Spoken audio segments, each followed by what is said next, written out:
Revolusi digital Kementerian Hukum dan Hak Asasi Manusia menuntut dilaksanakannya inovasi di berbagai bidang.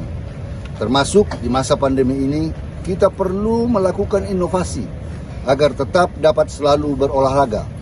Dalam rangka Hari Dharma Karya Dika ke-75 Kementerian Hukum dan HAM. Hari ini saya mengikuti kegiatan bersepeda dilaksanakan secara virtual yang dipusatkan di Kanwil Kementerian Hukum dan HAM Sumatera Selatan. Kegiatan bersepeda ini diikuti oleh semua insan pagayoman se-Nusantara, menjadi ajang silaturahmi secara online sekaligus untuk mendapatkan manfaat kesehatan guna meningkatkan imunitas tubuh bagi pegawai di masa pandemi ini. Kumham baik, lampaui batasmu.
Kumham baik.